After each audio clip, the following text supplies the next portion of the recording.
شروع اللہ کا نام لے کر جو بڑا مہربان نہایت رحم والا ہے۔ الف لام میم۔ کیا لوگ یہ خیال کیے ہوئے ہیں کہ صرف یہ کہنے سے کہ ہم ایمان لے آئے چھوڑ دیے جائیں گے اور ان کی آزمائش نہیں کی جائے گی؟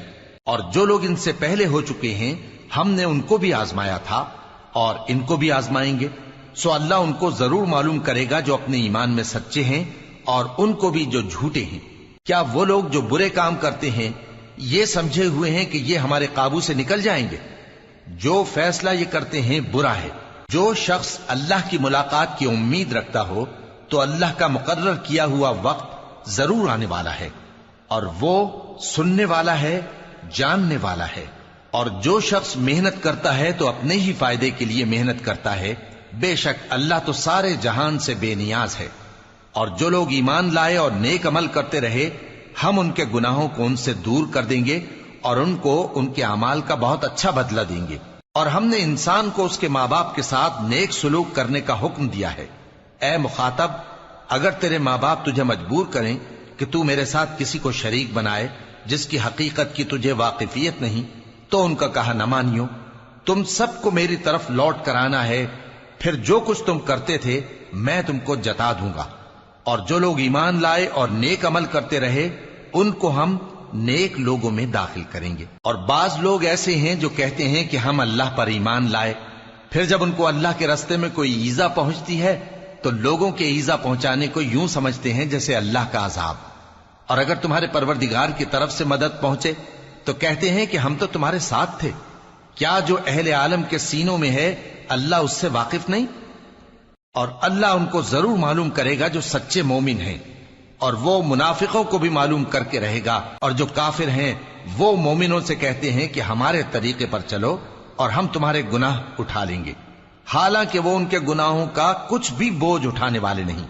کچھ شک نہیں کہ یہ جھوٹے ہیں، اور یہ اپنے بوجھ بھی اٹھائیں گے اور اپنے بوجھوں کے ساتھ اور لوگوں کے بوجھ بھی۔ اور جو جھوٹ یہ لوگ گھڑتے رہے قیامت کے دن ان کی ان سے ضرور پرسش ہوگی۔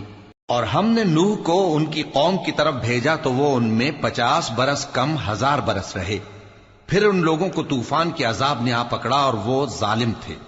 پھر ہم نے نوح کو اور کشتی والوں کو نجات دی اور کشتی کو اہل عالم کے لیے نشانی بنا دیا۔ اور ابراہیم کو یاد کرو جب انہوں نے اپنی قوم سے کہا کہ اللہ کی عبادت کرو اور اس سے ڈرو، اگر تم سمجھ رکھتے ہو تو یہ تمہارے حق میں بہتر ہے۔ تم تو اللہ کو چھوڑ کر بتوں کو پوجتے اور جھوٹی باتیں بناتے ہو۔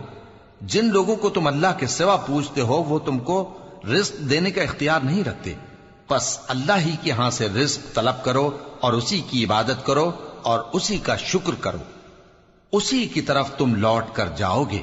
اور اگر تم جھٹلاتے ہو تو تم سے پہلے بھی امتیں اپنے پیغمبروں کی تکذیب کر چکی ہیں، اور پیغمبر کے ذمے کھول کر سنا دینے کے سوا اور کچھ نہیں۔ کیا انہوں نے نہیں دیکھا کہ اللہ کس طرح خلقت کو پہلی بار پیدا کرتا ہے پھر کس طرح اس کو دوبارہ پیدا کرے گا؟ یہ اللہ کو آسان ہے۔ کہہ دو کہ ملک میں چلو پھرو اور دیکھو کہ اس نے کس طرح خلقت کو پہلی دفعہ پیدا کیا ہے، پھر اللہ ہی دوسری بار بھی پیدا کرے گا۔ بے شک اللہ ہر چیز پر قادر ہے۔ وہ جسے چاہے عذاب دے اور جس پر چاہے رحم کرے، اور اسی کی طرف تم لوٹائے جاؤ گے۔ اور تم اس کو نہ زمین میں عاجز کر سکتے ہو نہ آسمان میں، اور نہ اللہ کے سوا تمہارا کوئی دوست ہے اور نہ مددگار۔ اور جن لوگوں نے اللہ کی آیتوں سے اور اس کے سامنے حاضر ہونے سے انکار کیا وہ میری رحمت سے نا امید ہو گئے ہیں اور ان کو درد دینے والا عذاب ہوگا۔ تو ان کی قوم کے لوگ جواب میں بولے تو یہ بولے کہ اسے مار ڈالو یا جلا دو، مگر اللہ نے ان کو آگ میں جلنے سے بچا لیا۔ جو لوگ ایمان رکھتے ہیں ان کے لیے اس میں نشانیاں ہیں۔ اور ابراہیم نے کہا کہ تم جو اللہ کو چھوڑ کر بتوں کو لے بیٹھے ہو تو دنیا کی زندگی میں باہم دوستی کے لیے، مگر پھر قیامت کے دن ایک دوسرے کی دوستی سے انکار کر دو گے اور ایک دوسرے پر لعنت بھیجو گے، اور تمہارا ٹھکانہ دوزخ ہوگا اور کوئی تمہارا مددگار نہ ہوگا۔ پس ان پر ایک لوط ایمان لائے اور ابراہیم کہنے لگے کہ میں اپنے پروردگار کی طرف ہجرت کرنے والا ہوں، بے شک وہ غالب ہے، حکمت والا ہے۔ اور ہم نے ان کو اسحاق اور یعقوب بخشے اور انہی کی اولاد میں پیغمبری اور کتاب رکھ دی، اور ان کو دنیا میں بھی ان کا صلہ عنایت کیا اور وہ آخرت میں بھی نیک لوگوں میں ہوں گے۔ اور لوط کو یاد کرو جب انہوں نے اپنی قوم سے کہا کہ تم عجب بے حیائی کے مرتکب ہوتے ہو، تم سے پہلے اہل عالم میں سے کسی نے ایسا کام نہیں کیا۔ کیا تم مردوں کی طرف مائل ہوتے اور راہزنی کرتے ہو اور اپنی مجلسوں میں ناپسندیدہ کام کرتے ہو؟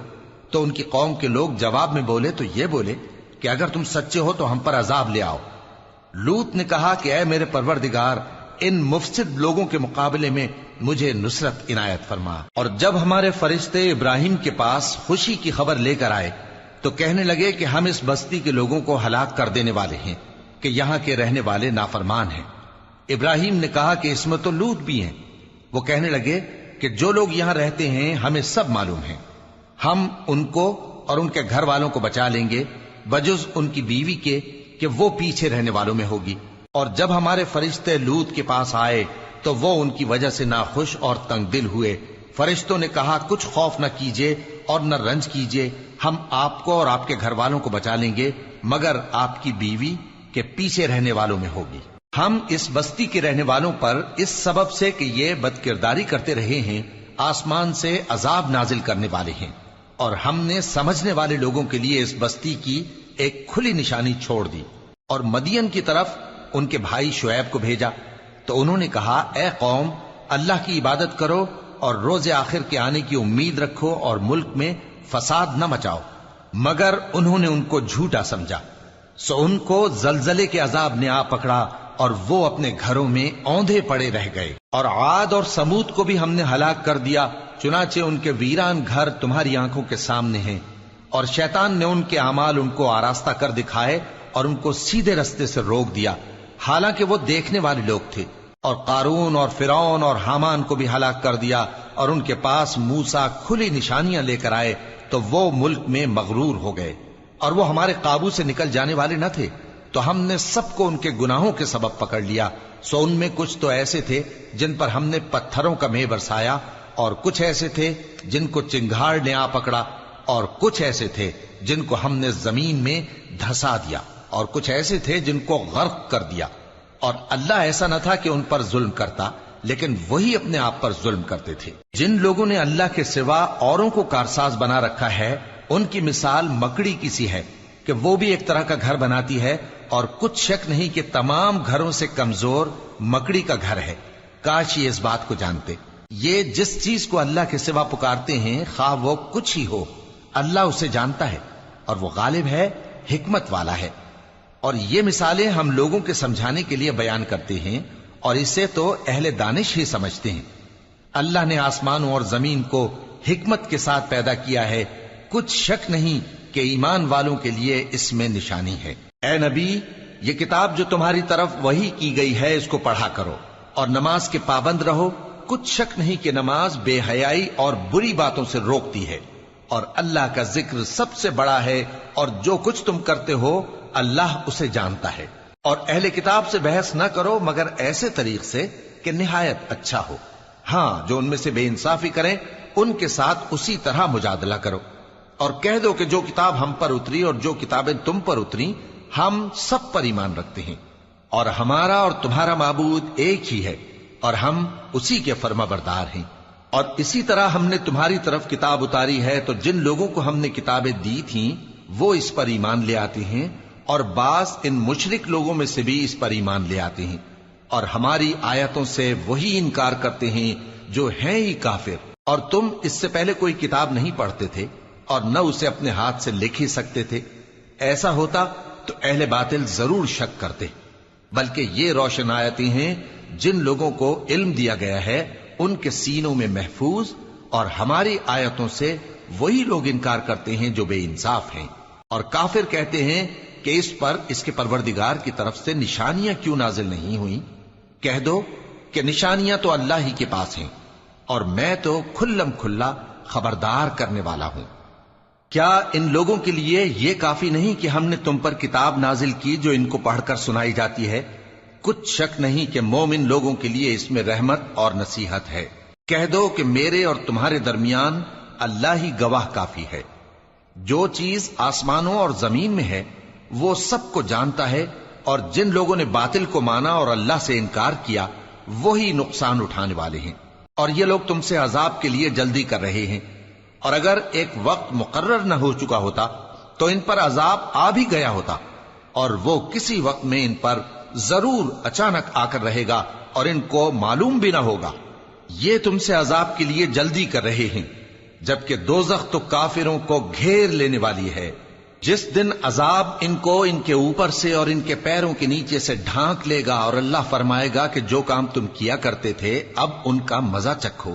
اے میرے بندو جو ایمان لائے ہو، میری زمین فراخ ہے تو میری ہی عبادت کرو۔ ہر شخص موت کا مزہ چکھنے والا ہے، پھر تم ہماری ہی طرف لوٹ کر آؤ گے۔ اور جو لوگ ایمان لائے اور نیک عمل کرتے رہے، ان کو ہم بہشت کے اونچے اونچے محلوں میں جگہ دیں گے، جن کے نیچے نہریں بہ رہی ہیں، ہمیشہ ان میں رہیں گے۔ نیک عمل کرنے والوں کا یہ خوب بدلہ ہے، جو صبر کرتے اور اپنے پروردگار پر بھروسہ رکھتے ہیں۔ اور بہت سے جانور ہیں جو اپنا رزق اٹھائے نہیں پھرتے، اللہ ہی ان کو رزق دیتا ہے اور تم کو بھی، اور وہ سننے والا ہے، جاننے والا ہے۔ اور اگر ان سے پوچھو کہ آسمانوں اور زمین کو کس نے پیدا کیا اور سورج اور چاند کو کس نے تمہارے زیر فرمان کیا، تو کہہ دیں گے اللہ نے۔ تو پھر یہ کہاں الٹے جا رہے ہیں؟ اللہ ہی اپنے بندوں میں سے جس کے لیے چاہتا ہے روزی فراخ کر دیتا ہے، اور جس کے لیے چاہتا ہے تنگ کر دیتا ہے۔ بے شک اللہ ہر چیز سے واقف ہے۔ اور اگر تم ان سے پوچھو کہ آسمان سے پانی کس نے برسایا، پھر اس سے زمین کو اس کے مرنے کے بعد کس نے زندہ کیا، تو کہہ دیں گے کہ اللہ نے۔ کہہ دو کہ اللہ کا شکر ہے، لیکن ان میں اکثر نہیں سمجھتے۔ اور یہ دنیا کی زندگی تو صرف کھیل اور تماشا ہے، اور ہمیشہ کی زندگی کا مقام تو آخرت کا گھر ہے۔ کاش یہ لوگ سمجھتے۔ پھر جب یہ کشتی میں سوار ہوتے ہیں تو اللہ کو پکارتے، خالص کرتے ہوئے اسی کے لیے اطاعت کو، لیکن جب وہ ان کو نجات دے کر خشکی پر پہنچا دیتا ہے تو جھٹ شرک کرنے لگ جاتے ہیں، تاکہ جو ہم نے ان کو بخشا ہے اس کی ناشکری کریں اور فائدہ اٹھائیں۔ سو خیر ان قریب ان کو معلوم ہو جائے گا۔ کیا انہوں نے نہیں دیکھا کہ ہم نے حرم کو مقام امن بنایا ہے اور لوگ ان کے گرد و نواح سے اچک لیے جاتے ہیں؟ کیا یہ لوگ باطل پر اعتقاد رکھتے ہیں اور اللہ کی نعمتوں کی ناشکری کرتے ہیں؟ اور اس سے بڑا ظالم کون جو اللہ پر جھوٹ بہتان باندھے، یا جب حق بات اس کے پاس آئے تو اس کی تکذیب کرے؟ کیا کافروں کا ٹھکانہ جہنم میں نہیں ہے؟ اور جن لوگوں نے ہمارے راستے میں محنت کی، ہم ان کو ضرور اپنے رستوں پر چلا دیں گے، اور اللہ تو نیکوکاروں کے ساتھ ہے۔